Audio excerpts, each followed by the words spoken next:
غالبا د حضرت ابن عمر رضی الله عنه روایت په تنبیه الغافلین کې لیکلي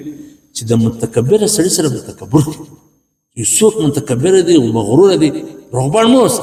چې د سره په نیم لاس روغبړ کې یا په دوه ګوتو روغبړ د سره کې یا په یو لاس روغبړ د سره کې مثلا نه دی د سستي او د تکبر د دې سره کوله دلته په کراچي کې ورځ یو هم د چمن و د حالت د غالي کاروبار کاوه دا سړی دا مولایانو د دې بې عزتي وراړه دی توهین د مولایانو کاوه موږ هلته په کراچي کې به کله کله د خپلوان زما کاګانو هغو هم د هلته د کراچي کې د غالي کاروبار کاوه نو موږ به د جمعې په شپه ورل موږ به خلکو ویله دا داسې دي دا داسې خو ما نه و لیدلې نه مې پېژاندی نو زه یوه ورځ روان وم زما یو اکا کېږي د هغه خو سر دی نه جوړ زه پر دې روډ روان یم دی پر روډ ناست دی بل راجم سره ناست هغه حاجي زه نه پېژنم زه دله ورلم دله چې ورلمه د ده سره مې پوښتنه کړه د مریضۍ چې ده سره چې مې خوارګۍ په دا مریضۍ کې راولاړ څنګه چې ناست دی دا لاس دی سوکه رادی اده چې سوکه لاس رادی که امام دا لاس دا بل لاس مې شاته کې ماره مې خالي بوټو سره هغو سره خبرې وکړې درته مې بیا ولک کتلي جبرته مې د هغو سره رخصت اواز دغسې دا جنان داسې مې بیا رخصت را نه راغلی مې پوښتنه هم سره کړې وایي د ده دغه تکبر دا د عالم بېعزتي کول یا عزت نور کول دا د ده د دې رویې څه مطلب بعد کې هغه خېش پر ما پېښ وایي یاره تا ورځ د حاجي سره څنګه چم هر زمان د حاجي ولې شول دا پلانی حاجي هغه خو نوم د نامه اورېدلي پلانی حاجي هغه حاجي قال الحمدلله چې دا اجر باندې پېښ شو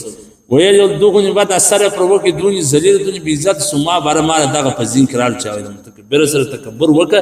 د دې برسواس مثلا د دې په خپل ځان کې خجل سي د ځان ضرورت دی چې وروره زید ور په لرمه بالاغ وبخالد ما مفهوم چي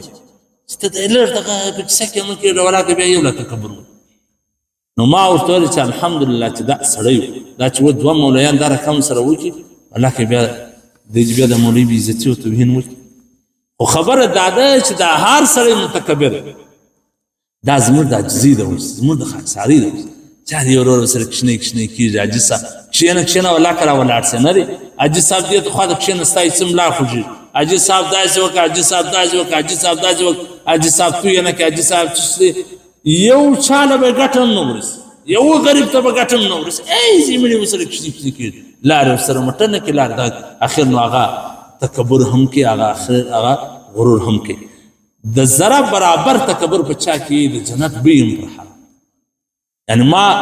مثلا دا دی چې د سرکي میږي برابر تکبر په چا دا بېله خبره ده اوس صحابه کرام چې کله نبي علیه السلام دا حدیث بیانوي صحابه کرام دا ورته وفرمایي چې یا رسول الله نو یو چا ښایسته کپړې خوښي یا ښایسته چوټ خوښي یا ښایسته خولۍ نو دا به موږ نه کړو دا هم د تکبر علامه نبي علیه السلام څه ورته وفرمایي ان الله جمیل یحب الجمال الله ښایسته دی ښایسته شی خوښوي په ښایسته کالۍ کې خو نو تکبر نه دی پټ نه په ښایسته خولۍ کې پټ دی نه په ښایسته مټر کې پټ دی نه په ښایسته چوټ کې پټ تکبر او غرور چې کوم دی هغه خو نو په زړه کې پټ